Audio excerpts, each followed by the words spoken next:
So we've learned. We have learned things. We are getting better at things. We are able to evolve. Stronger and faster. Particularly with technology, and I'm very proud of us. Like new shoes. What? Oh. Like when you have new shoes. And you can jump higher and run faster. Is that how your brain feels after learning new technology? That's called building mastery. That is a therapeutic thing. That's it's called true. Building mastery. Aww. It's part of ABC of any type of like engagement for your mental health. Look at us. So yeah, accumulate positive regard, build mastery, and cope ahead. All day, every day. Thanks, therapist Alex. Yes. Therapy technique. Done. If you didn't pick up anything else from anything else we say, ABC. Okay. Yes. Well, that's not what we're talking about today. Crap. We talked about therapy, I don't know, last time. And I will talk about therapy all day, every day. I know. Yes. I know. I'm just kidding. You're not that bad. You could be a lot worse, I'm sure. You're the nerd.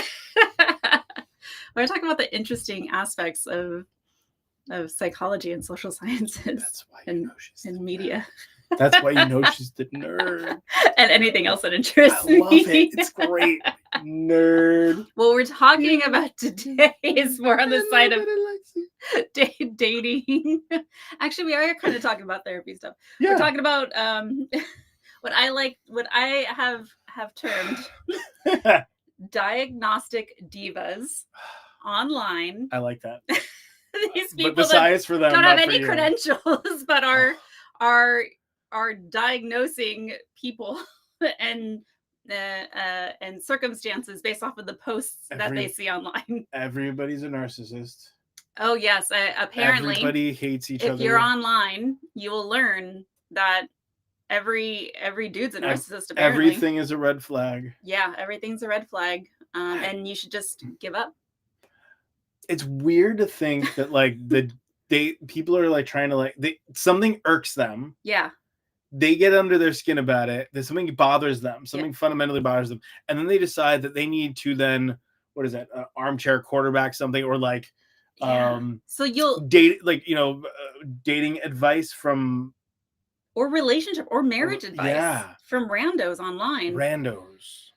And there's some benefits, to kind of like posting online and ask your questions and seek advice, but then you don't know who it's coming from or like where their lens is coming from. And so we're going to be discussing. Is it therapy or is it trash? And this time we're diving a little bit more into not just the posts that people are presenting, but also the comment section. Ooh. We're getting deep into the comment section, okay? Because that sometimes is where you want to you see a post, you want to pull up the popcorn and you want to scroll the comment section to see what people have to say about it.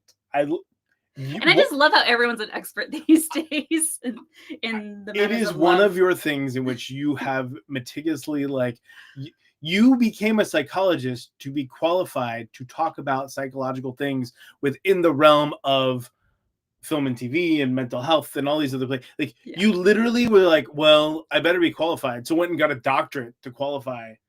What, like it's hard? Quote from Legally Blonde. Okay. No, it was very hard. It's very hard. Also, doctor, you have multiple degrees, so it's just obnoxious. So just stop. You win. You win the degree battle. Thanks. I didn't know I was competing with anyone. No. But myself. Yeah, that's good. That's and my goals. Yeah. But before we dive into that, the shit that's going on, it kind of relates because I noticed that when we're out and about. Yeah. Okay. Whether it's like an official formal date, or we're just out and about hanging out, eating together, or lounging around at the beach or doing, spending quality time together. Yes. And you're on your phone and I am not. Yes. Because I like tech breaks and I would rather not look at my phone at certain times, but you would be on your phone. I get a little, it's not so much self-conscious, but kind of relationship conscious. Interesting. That's a thing.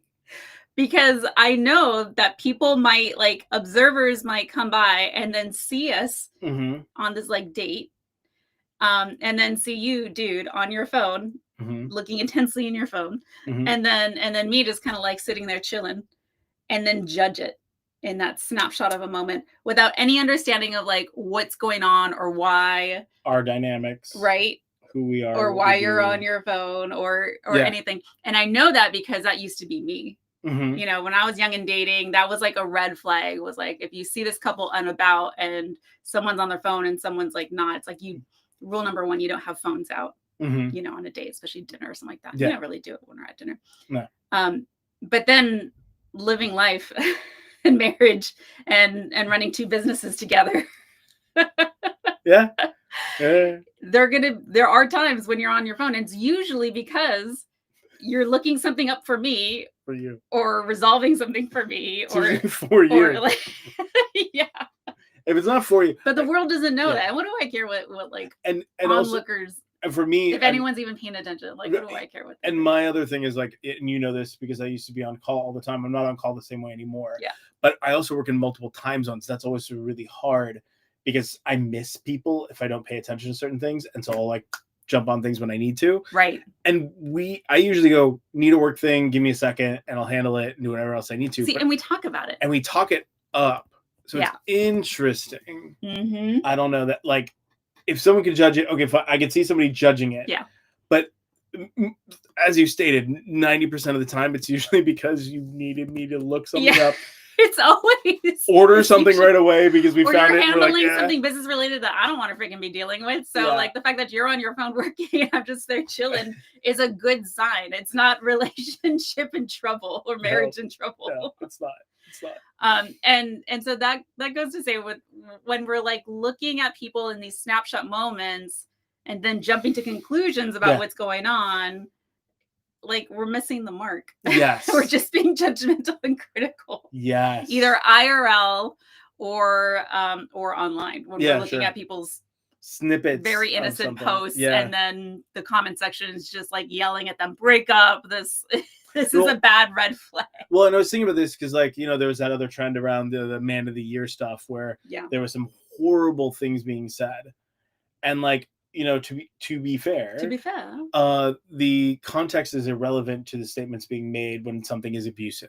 Right. So there's like clear signs of like abuse and if they're reciting a play, violence or assault, if they're reciting a play, recounting something that they saw somebody say, okay, that they're reading a script. They're reading a script.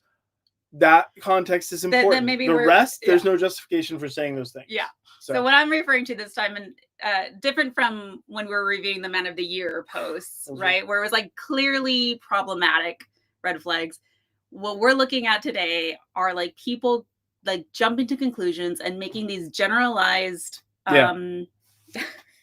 diagnoses based off of like people's like behaviors, which can be very nuanced, and you don't really know what's going on there, what happened before the post, what's even happening during, or what happens directly after, and people are like jumping to conclusions about these relationships and they have no freaking idea what's actually going on. Very true. There was actually this one that I wanted to find and I want to redo, where this guy was on a date with his boyfriend, and his boyfriend was on the phone, and then he was sitting there just like extra like looking like really sad. Can and like, I be the one that looks sad?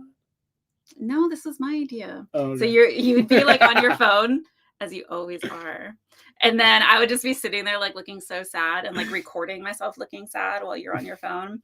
But then his title on the post was like, me pretending to be the neglected partner in the relationship. Because he can just grab that moment whenever. Yep. But he was like, you know, being straightforward. He's like, I'm just fucking around. Yeah. I'm just pretending to be the neglected partner in the relationship with the boyfriend or spouse who's on their phone all the time. Yeah. Probably making reservations for him or doing something for him. Yes, that happens a lot. Okay, so let's take a look at one of our first videos, and we'll dive through it because there's some things that come up that people are just making these generalizations and telling people. I hope they're not necessarily listening. Telling people through comments like, you need to break up with this person immediately, which is very concerning. It is. So this one doesn't have any audio, so I'll describe it and I'll read it to you. Okay. For those of you who are listening. Okay, so before we hit play, so this TikToker posted a video. You see like their partner, their back is to them and they're kind of in front of the camera. So you have a full body picture, and then the title says, "My hubby always walks in front of me whenever we go out, and you guys told me I should just stop walking and see what happens. LOL." Must be a millennial, because apparently we LOL everything, even if it's not funny. Even if it's very serious. So this person seems slightly concerned.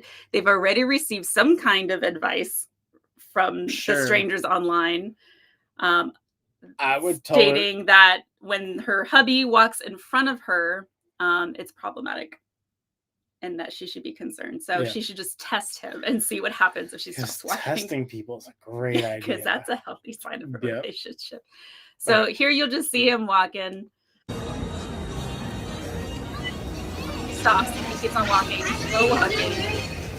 He's further away. Zooming in. Kind of like keeps track of him.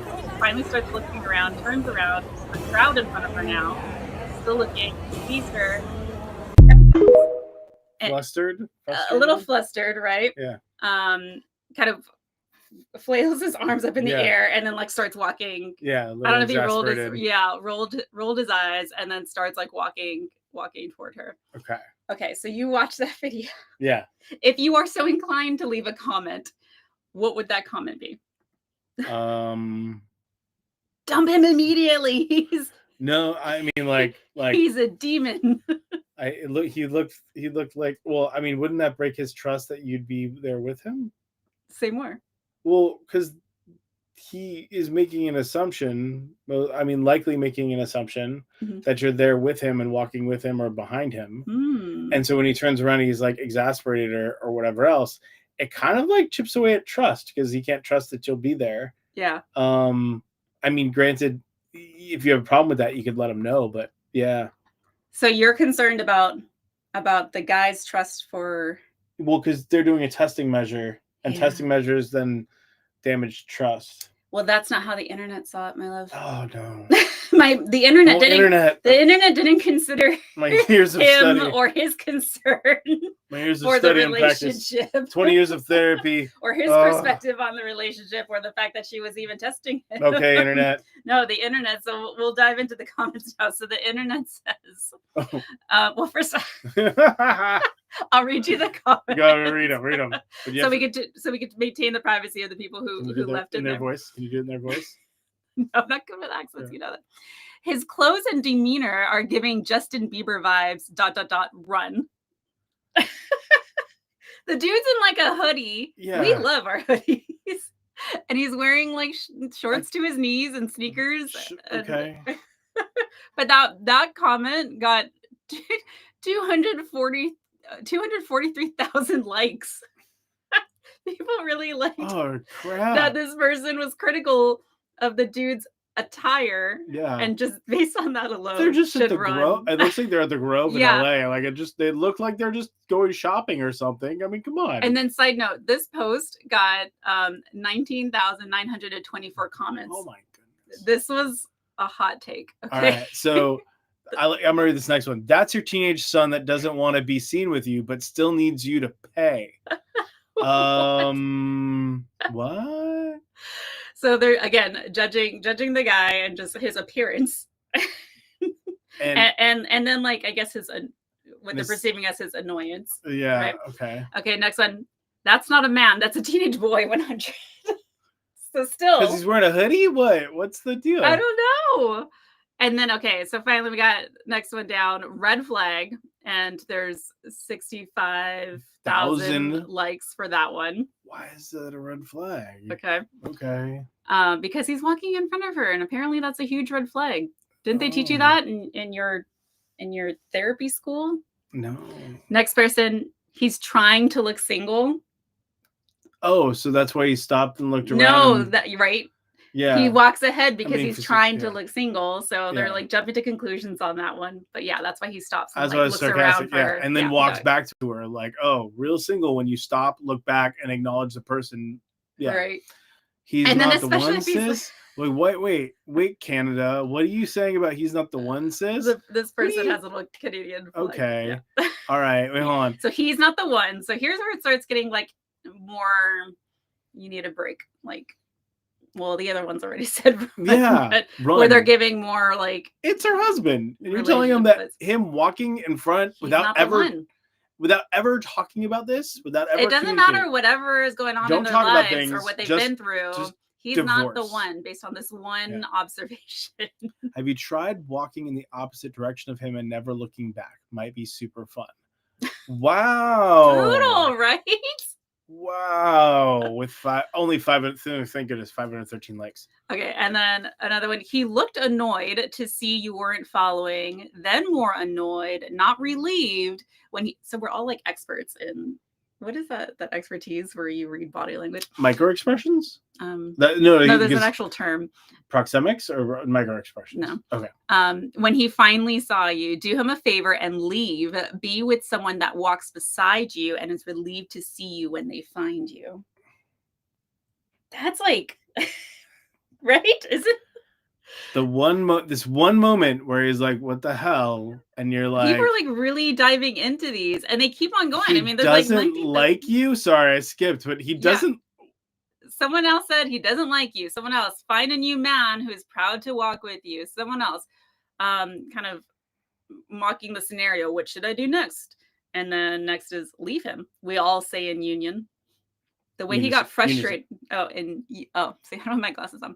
The way he got frustrated makes me so angry. He didn't I don't know. I didn't read it. Yeah, it was like that frustrated. He got flustered. Yeah, it seemed like he got a little. He didn't like flip her off and start shouting. Right. Okay. So the comment section, and here's the thing. So I looked at the person who posted it. Yeah. I looked at her profile to see like, okay, so is she okay? Is there more here that she's posted that people have been following and I just am not catching? Do people just know more about her and her relationship? And she only has like a few posts, and all of them are just like POV, her watching him like doing random mundane things, and then her like describing them as like problematic and like adding more to this story. And at this point, as I'm like looking through her feed, I'm wondering like, is this account just like rage bait, or like pandering, or maybe just a joke in general? Because she's like, I hope my husband's perfect. This is hilarious. That would be nice. I'm making That's this whole really thing. Sweet, yeah. I'm making this whole thing just to harass my husband because it's funny. Right. He seems like a nice enough guy. I don't know. And so like the other ones that she posted about her husband, and I like wonder like, does this dude even know that he's all over the internet and there's like millions of people watching him just look tired or work on his computer? Or so the other posts are like, does anyone else's hubby stand outside and pout whenever they go to Sephora because they refuse to go into any girls' stores? And it's like, is that really what's happening here? Or is he just like stretching, like having a bad day? He may not like Sephora. It's overwhelming. Yeah, I get overwhelmed with all the like, with all the sensory stuff going on. Yeah, it's a lot of stim. And then the other one is like, he's giving me the silent treatment because I went through his ChatGPT logs and found him asking, is it flirting if I don't engage? But I guess I'm the villain for checking. Well, is it flirting if he doesn't engage?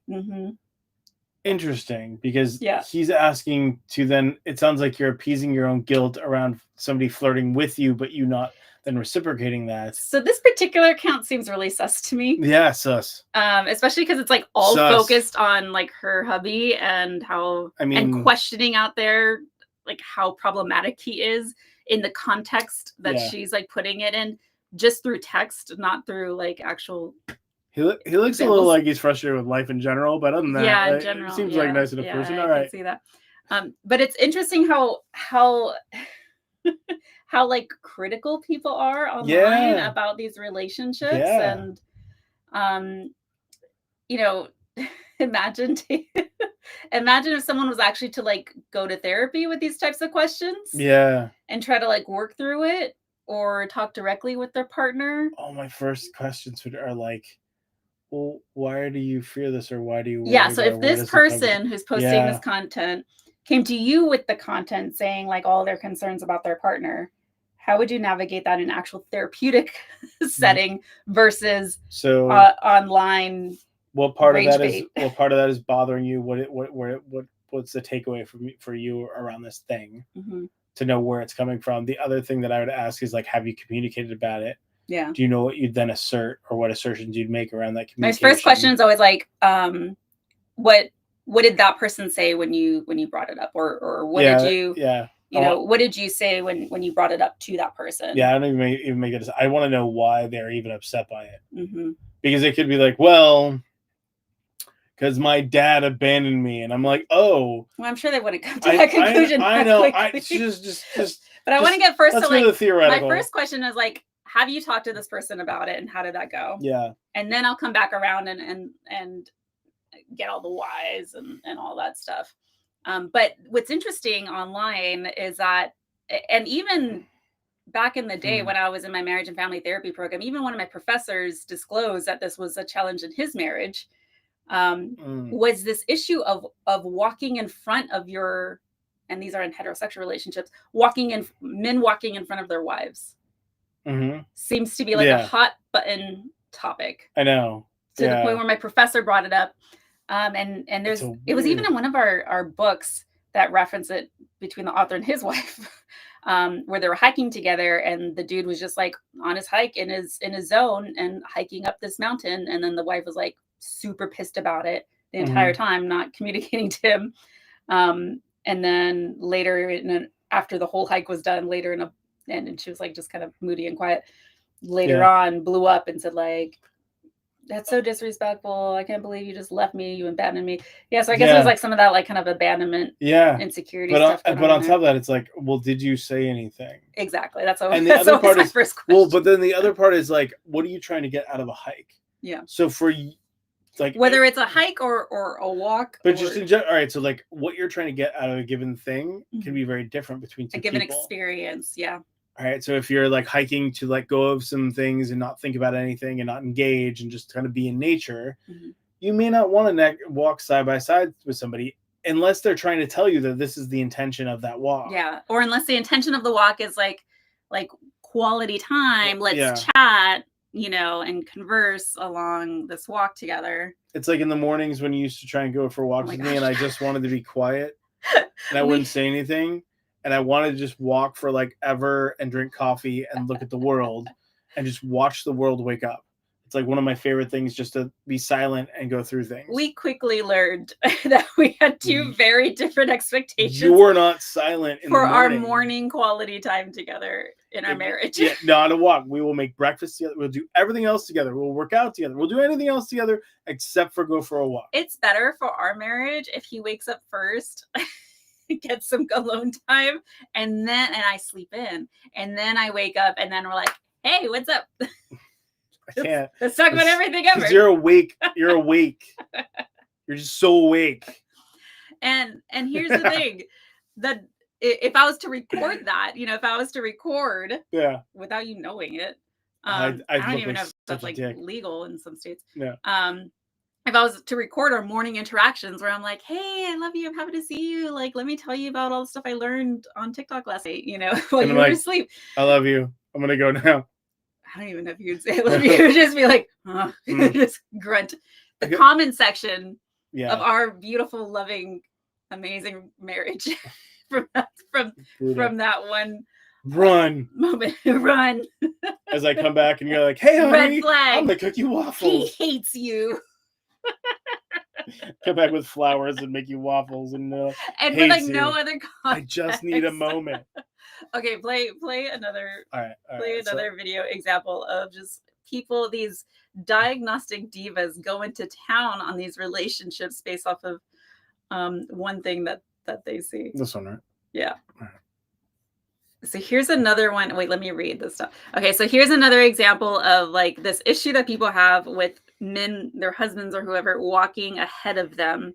So the title reads, POV, you're at the store with a narcissist. No, we're diagnosing. I know. Okay. Was that even diagnosed? I don't know. Wait for the end, and then the captioning is starting off with the narcissist, and then lower text also reads, "Why narcissists love to walk way ahead of you out in public." I don't recall seeing that in my DSM. It's not. No. Then you know this move, where they walk 7 miles ahead of you. Listen, there's a lot of funny mumbo jumbo throughout that, but I promise you that men do not put that much thought into anything. So this one's a stitch using audio from a woman who's talking, who's talking about like trying to put this together, narcissism walking ahead of you, and she has this whole long audio that people have been reusing while showing their husbands do it. So this guy stitched it, meaning he interrupted the video, and now he's giving his take. Yeah, wonderful. All right, I want to hear this. So now we see this guy on the screen. He says men don't think of that deep. I'm like, that's probably accurate, actually. Right. You know what we put our thought into when we get to Publix? Going to get them damn Tide Pods. We don't stop at the beginning and look at the flowers over there. We don't give a shit about the flowers. I do. We pay no mind to the little circle tables with the buy one, get one frees. Cookie Club? We could care less. We're not there for cookies. We're trying to get our Tide Pods. So all that stuff about devaluation and all this, whatever the hell you said, that's not true. Men we're not even capable of thinking that far ahead. I mean, there are people. We literally left the house because we wanted Tide Pods. And you asked, could you ride with us? And we said, why do you want to ride with me? You said, I just want to spend time with you. And we're like, at Publix? Yes. Anytime I can spend you is a great time. Oh, okay. Well, let's go to Publix then. And we went straight to the Tide Pods because that's what we wanted. And we want to hurry up and get back home because obviously we need the Tide Pods. You'll have a great day. His thought process, highly accurate. Highly accurate. Linear thought process. The train is going. You just go.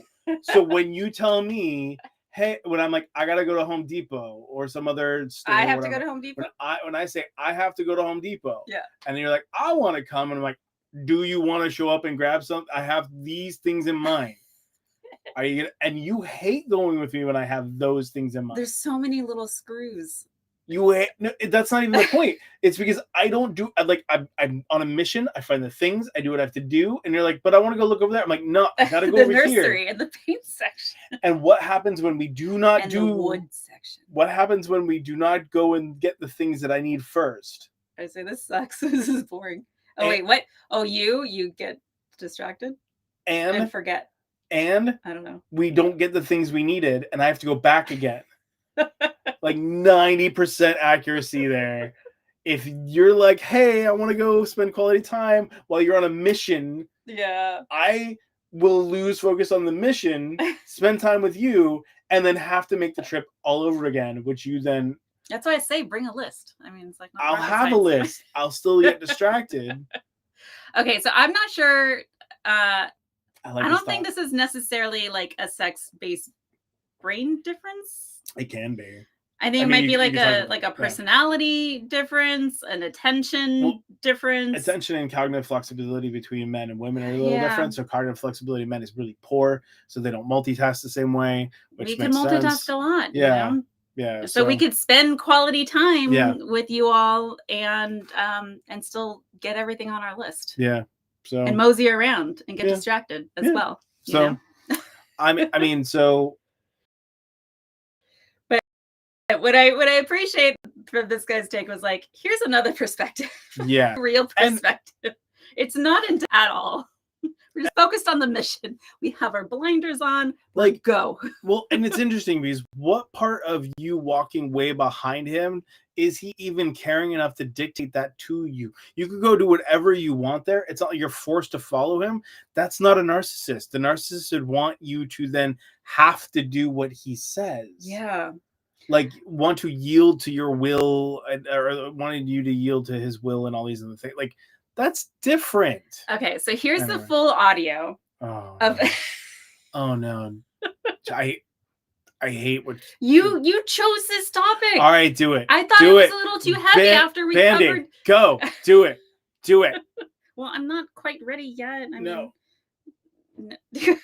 No, ready. Gotta go. Hurry. Dying. So much drama. Terrible psychological principles. Not real. Okay, so here's the full audio. Okay. We are going to duet this. Oh, we are? Great. Yes. Live. All okay. right. Okay.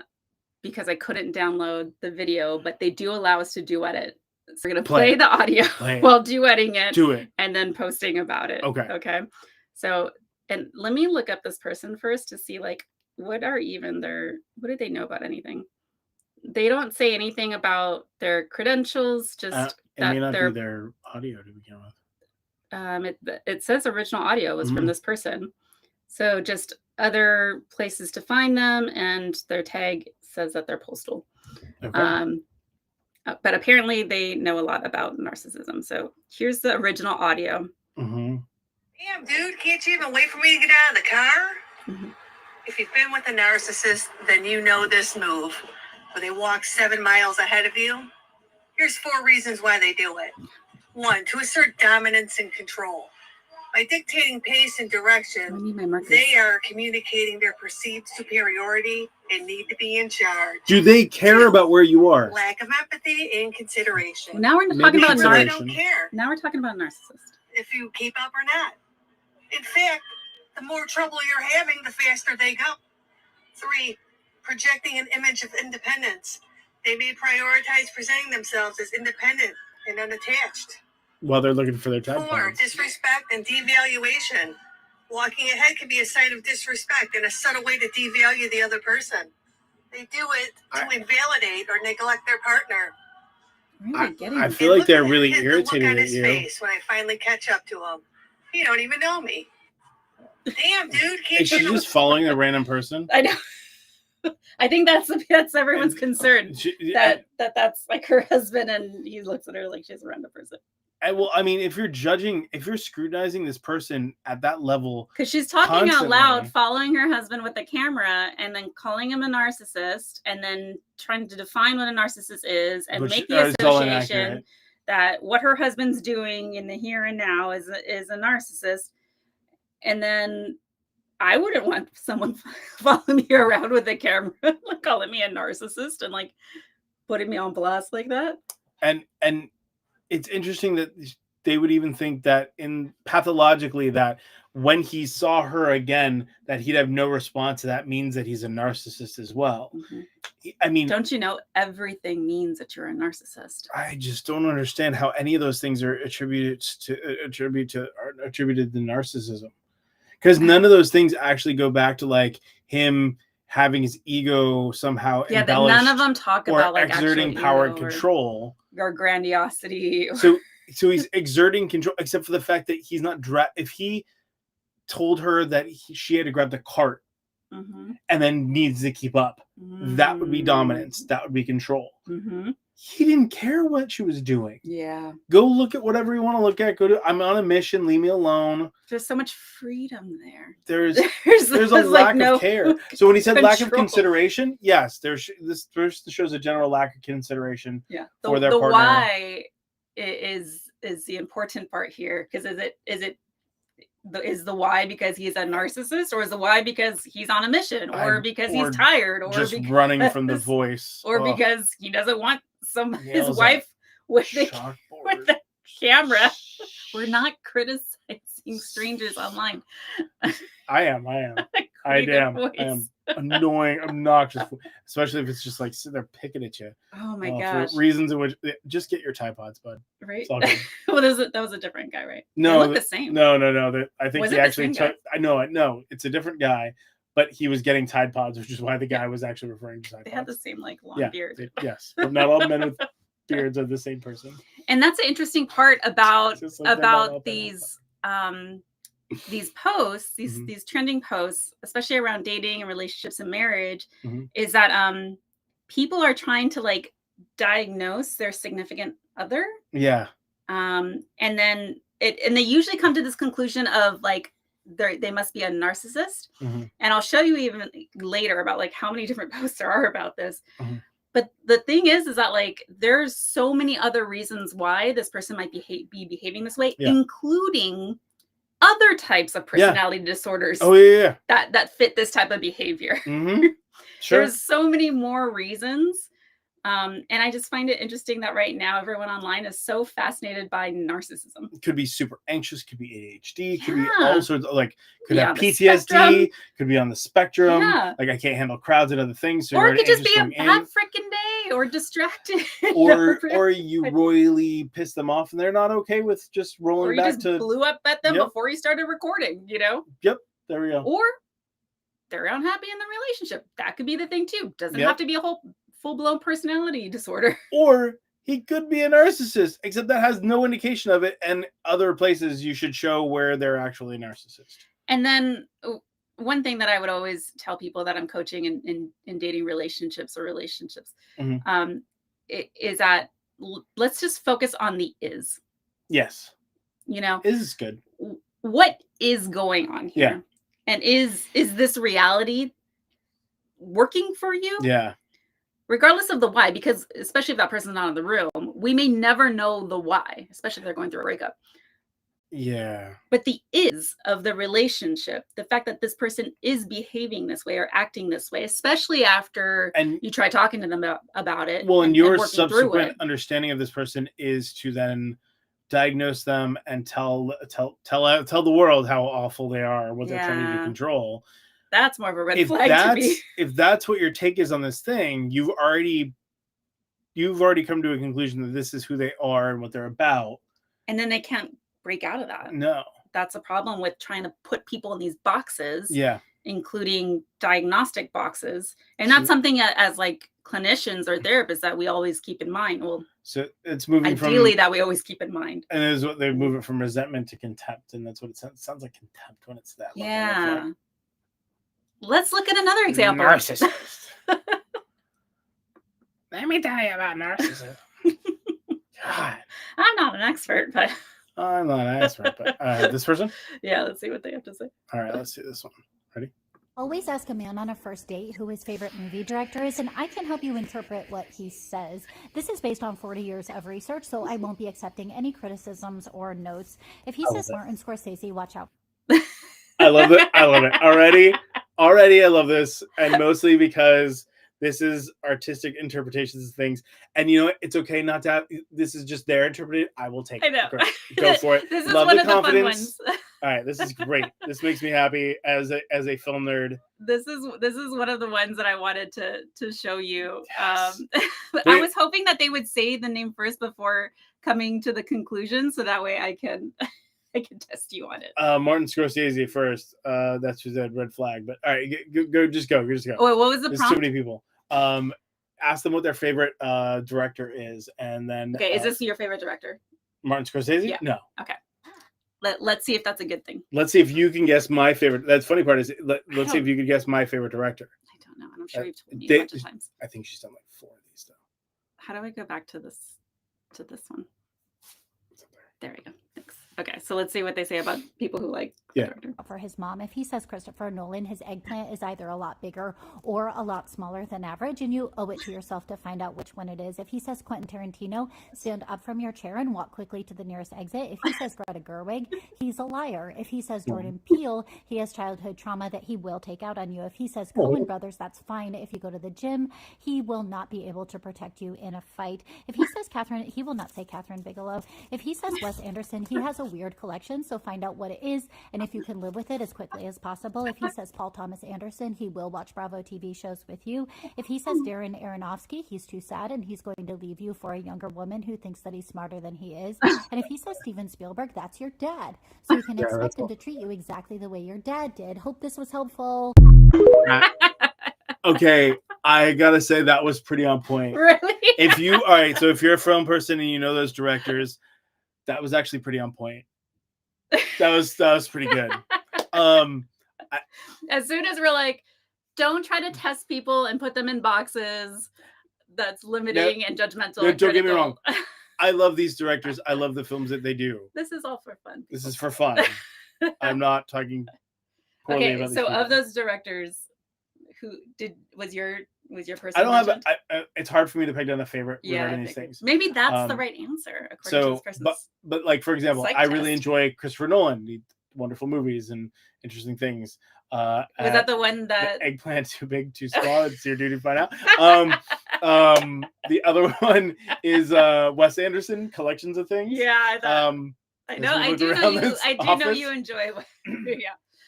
Yeah, we do have some collections around. Yeah. So that's a fun one. Yeah, I like that, and it's interesting because it's not always about like what you like does have some significance around what kind of dynamics or the way in which you view the world and everything else. So it's fun. But do not take it for this is definitive truth. Yes, and then allow yourself to kind of play around with what you learn about somebody and what their interests are. Mm-hmm. Ask questions, be curious. Yeah. Keep on exploring. Yeah. What do we got next? All right, let's do this. Okay. And then tell us who your favorite director is and if they were mentioned or not. I think they did like 4 of those. So yeah, that'd be great. This one's for the dudes. If you're going on a date with a girl, you need to ask them this screening question. And this screening question can be used for anyone. So. I don't know if I want to call something a screening question, but all right, cool. First date. Cool. Let me pull up my screening question. Yeah. There. Hopefully you've screened them before you went on a date. I want to see if we could answer these questions and pass this guy's screening question. Okay, go. Yeah. Let's see if I'm fast enough. Do you want to be a fairy, witch, princess, or mermaid? Fairy, princess, witch, or mermaid? Wait, let me pull this up. Okay, so what were my options? Fairy, princess, witch, or mermaid? Fairy, princess, witch, or mermaid. Originally, I was thinking mermaid because I love being in the water so much. Mm-hmm. But I forgot that witch was an option. And that'd be so cool to have all the skills. I would ideally choose all of them. A princess, witch, mermaid? Yeah. Because princess, you get to like lounge around, maybe make some policy change. I'm thinking social justice. Like, let's like make sure that our royal court is actually serving the people, And then mermaid, I love being in water. Witch, I like having magical powers and like creating like healing potions. So the fact that you're indecisive actually says a lot, since you want all of them. Not even that you don't want to choose one, but that you want all of them says a lot about you. What does it say? You can interpret that one right there. Yep. Okay, so let's see. You're uncompromising. There we go. And I mean that lovingly, because you would do them all and then win. All right, go. I say I am. Yeah. I already am all of those things. Right. Yeah. Fairies, I don't know what they do. Oh, I like to fly around and I like glitter. Go. Press one. Okay, but let's see if I pass the screener. Fairies typically love trinkets and oddities, but like very, very soft core ones. They like soft blankets, soft pillows. I like soft blankets. Very easy movies, lighthearted stuff. I do. Don't watch Marley and Me. She will cry. Princesses want 2 things: time and attention. Spoil them with both. Spoil them with money too. After that, they'll watch you eat a fucking chili dog in a gas station parking lot at 2 a.m. like the slob you are. Mermaids are typically gonna like really, really shiny things. So like take her to a rave, take her to a house show, take her to stuff like that. Which can be tricky. They're into oddities and taxidermy and all things strange, like bones and whatnot. They're going to ask you for your birth chart. To a lot of people, that's a red flag. To me, that's a red flag. But like every other red flag, I just fucking ignore it. You're welcome, dudes. Like every red flag, I just ignore it. Those are choices. I do like shiny things. You do. But I do not like raves. No, you don't. No, I don't like loud noises, flashy lights. Yeah. That's a mess. Yep. And that's pretty funny. But imagine people were like, especially some kid watching this and like taking notes and like actually trying to put someone through a screener and like come to these decisive conclusions about someone. I hope they recognize, everyone, including the creator, that this is just like for entertainment purposes. And what you're choosing actually has a lot to do with like, could be about your childhood, could be about this, could be about that, it could be anything. And so even when it comes to like personality personality assessments and then psychological assessments, when you're filling out like any of those types of questionnaires, it doesn't just end there. Mm-hmm. The big part of getting a proper diagnosis is understanding the why behind the items that you're answering. And so just like when he was saying mermaids because of this, but my reason for being a mermaid or for wanting to be a princess was totally other, other reason and rationale. Yeah. So if you are going to start exploring these types of random questions with people, try not to just jump to the conclusions, but to get the understanding of like, oh, why is that? What's interesting to you? Because that's even like the more telling part than making assumptions. True. All right. Wait, what about, are we doing this one? Are we doing this one next? That one. This one? This one. That one. All right. I want one more of those screeners. All right. Here is what your relationship is going to look like if you're truly dealing with a narcissist.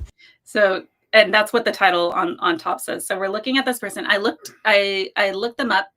They are an RN. Okay, so a registered nurse, not psych. Maybe has some psych experience. Yeah, psych. Yeah. So this person has a pretty big following and is saying this is what a relationship with a narcissist looks like. So ready? Let's hear what they have to say. Okay. A lot of times we're dealing with people who just have narcissistic tendencies, and a lot of times we're dealing with, especially women, we're dating F-boys, but we think they're narcissists.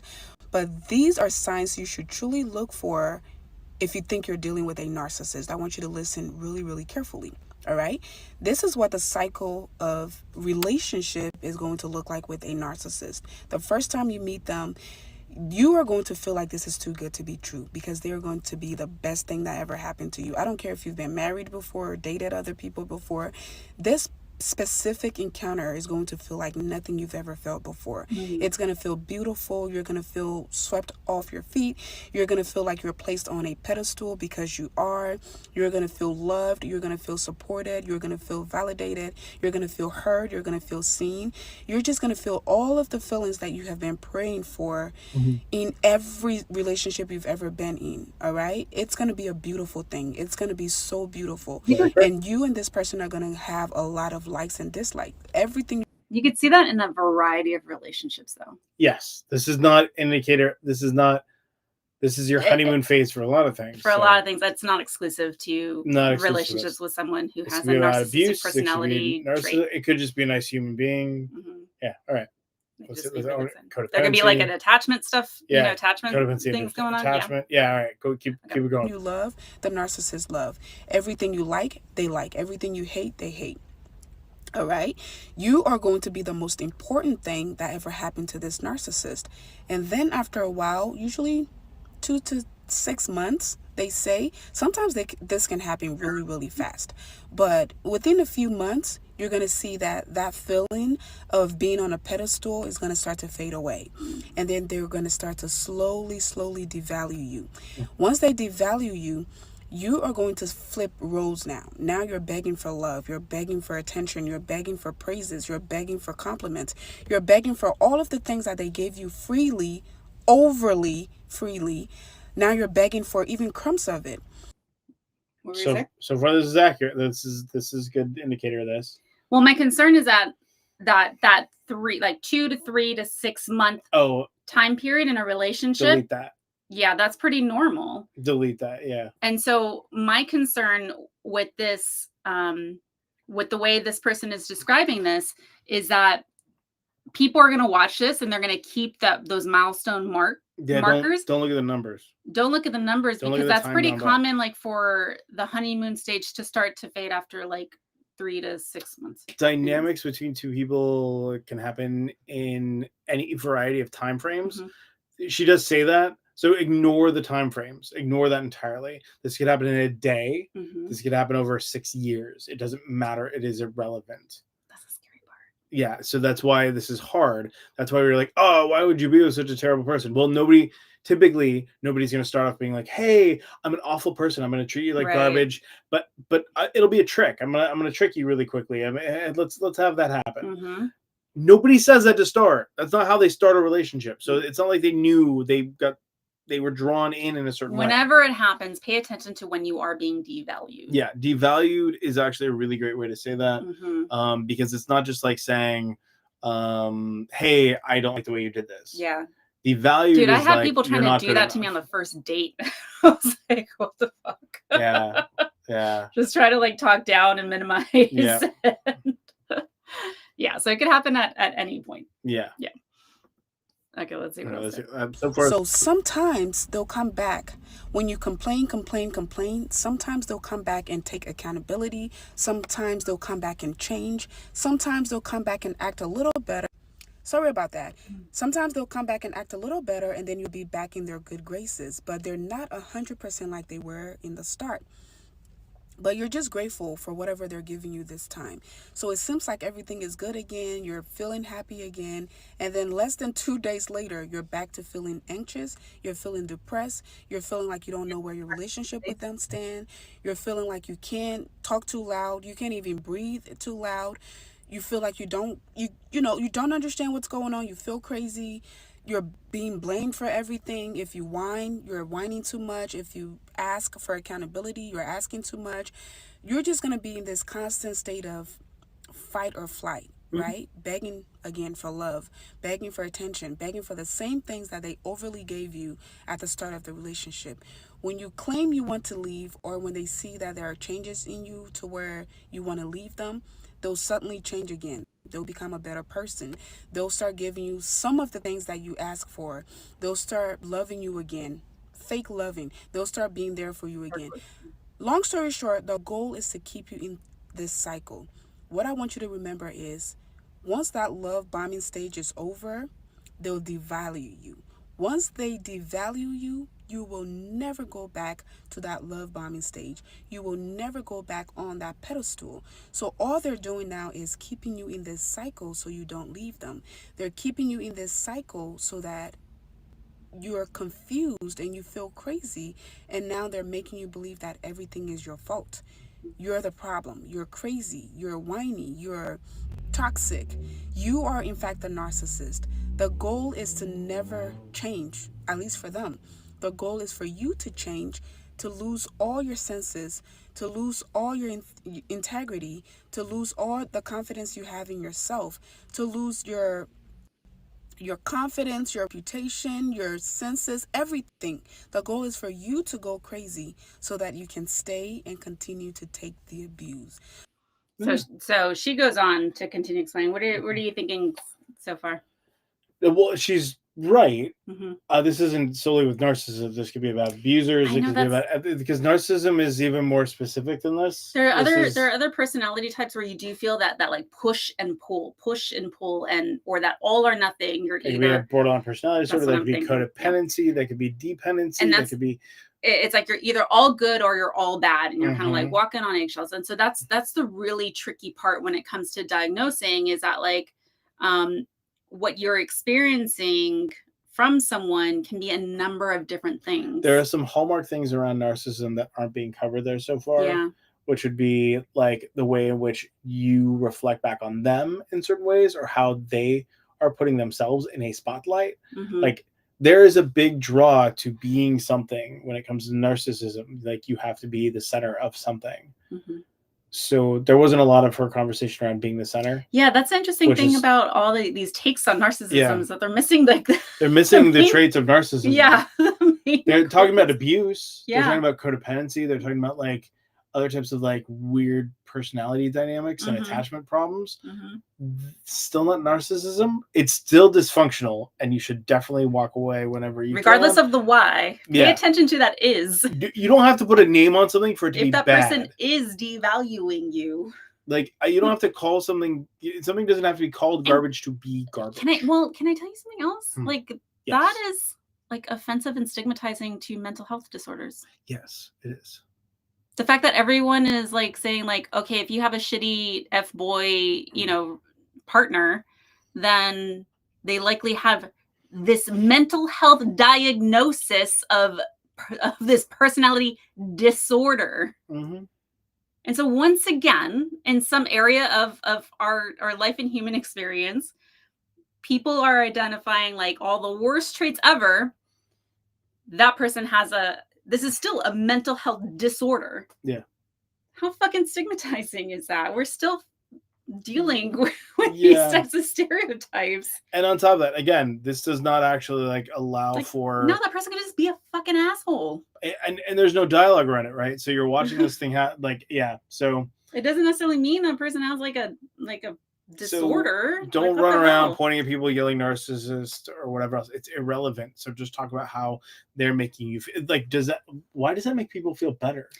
It seems like, to me, I understand it as when people are trying to understand the why, particularly if they could put some kind of like diagnostic label on it. There's like some need to like both control and understand and have some sense of like validation to their experience. Yeah, that's fair. People look for that all the time. It also is irrelevant. They think it helps them with the closure process. It doesn't. But even if we were to give you a freaking label and do a whole psych test on them, if that's what the issue is, you know, still wouldn't get why, because the thing is, you fundamentally. The problem is when you're trying to understand why, you fundamentally can't understand why because you don't have any of the other underlying things that allow you to understand why. There's too many question marks and unanswered. So if I tell you to think of a color and you think of a color and I think of, I think of like, electric purple with pink spots and dinosaurs dancing, like it's a different approach. Like my brain is doing something different than yours. Mm-hmm. You can't understand that thing from that point of view because you wouldn't think like that. Mm-hmm. I mean, iridescent. Like who gives? If I say think of a color and I say iridescent, I'm looking at these things over here. I know. And like you don't think like. Typically, people are going to think like that. I think that's going to be my new favorite color. Great, but also like so like. For you to say, oh, why is this person doing this? Mm-hmm. And you're going, oh, well, they're a narcissist. That may make you try and feel better, but it's like trying to explain like... It's like, then does it? It doesn't do anything. It doesn't actually answer anything. It doesn't change anything. You just have a label for this person who's just... You could just say they're an asshole. Right. Or that you don't like Especially them. if you don't know. Or that they're not... Whether or not they actually have an official diagnosis. They're not capable of being in a healthy relationship with you. Yeah. Or that there's some relationship dynamics that you really don't appreciate about them, or that you feel like there's some abusive dynamics that happen within the relationship. Use any of that language. Fine. At the very least, don't diagnose the partner. Traits. It's irrelevant. Yeah. Whether they're a sociopath or a jerk or antisocial personality disorder or just borderline personality disorder, major depressive, generalized anxiety. I mean, trauma survivor. Trauma flares up in all kinds of ways. Like adult childs of alcoholics or some sort of addict. Mm-hmm. They could be an addict. There's so many. Yeah. Boring. It's boring. Like seriously, it's boring. Stop People like the work that we do, and they just want to be more like us. No, stop trying to call somebody in one thing. It's irrelevant. So I'm going to close this out with I went ahead and I took one of those audios and I did a funny post about the two of us with that audio. Did you know? You know, because I told you I was doing. I'm not one of those wives that like secretly records you and then talks shit about you online. I mean, you could, but I follow you, so I'd find out. Okay, so the POV is like you're seeing me looking upset, and then the text reads, relationship advice so bad it should come with the warning label. All right. And then you could hear some of that audio. Here's another thing that men do to show the women in their lives they don't actually care about them. They will look at my husband ahead of you in most Look at him walking ahead of me. This is something my husband did a lot, and when I and then you come back to me and we're just talking shit. You mean I'm walking the dog and let her sniff things and I'm looking at the world and enjoying things? Yeah, you're just in your own like little fantasy land.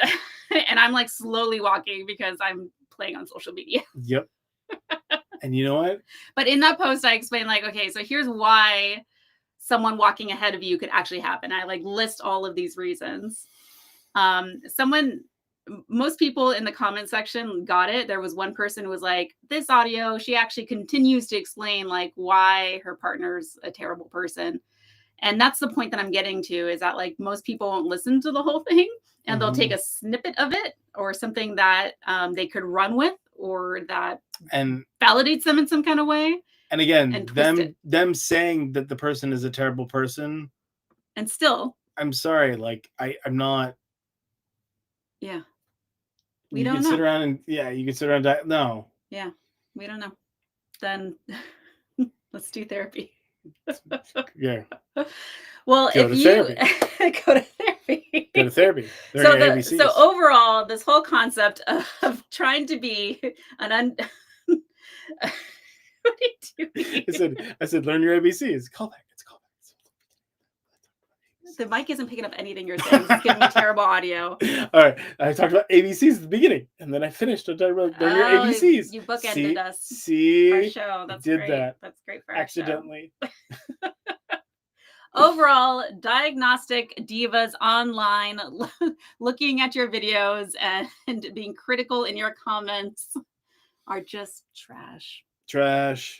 Now, get an appropriate diagnosis if you're really concerned, or actual be wary therapy. And RN, if the RN who brought this up, be wary of patterns, be wary of devaluation, be wary of invalidation, be wary of those things. If you feel like that's going on in the relationship and you have not communicated about it, it's time to, you need to communicate about it. If they then dismiss that, walk away. I know it's hard. I know it's difficult. If you need help doing that, there's help for you. But that is a dynamic that they brought up, which 1,000% therapeutic when it comes to those things. The diagnose, as far as like the time frame, could happen in a day, could happen in weeks, could happen in years. Pre-kids, post-kids. It is irrelevant that way. So please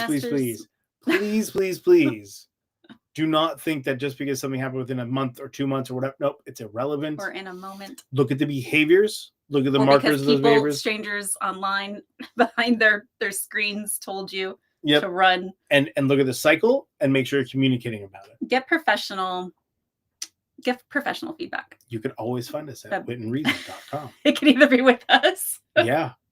Or check out psychologytoday.com. You could find a variety of clinicians in your area, in especially who specialize in areas of concern. So really talk it out, especially if it's a relationship that's really meaningful to you. Don't just leave it to strangers. And if you're working on relationship things, remember, find a therapist that delves into relationship things. Yes. Make sure they're trained in relationships. Not all therapists are trained in relationships. It's okay. They're trained generally in a lot of things. They're probably really wonderful, but finding some expertise in relationships, should you be looking for it, is really important. So go ahead. If you happen to find yourself scrolling, send what you find. Send me more of this. If you're now noticing every stranger online with no credentials, try to diagnose people and relationships, send it our way. If you see something really good and you're like, oh, I think this is a legit good explanation of narcissistic personality disorder, a very real mental health condition, that actually treats it with some dignity and respect, like we should for all mental health conditions. You're asking a lot of the internet. Send it our way too. So the good, the bad, the weird, the ugly, the funny, send it our way. And we may review it here on our Wit and Reason show. Therapy or trash. Yeah. We'll tell you which it is. Have fun, and we'll see you live next Tuesday. See you next Tuesday.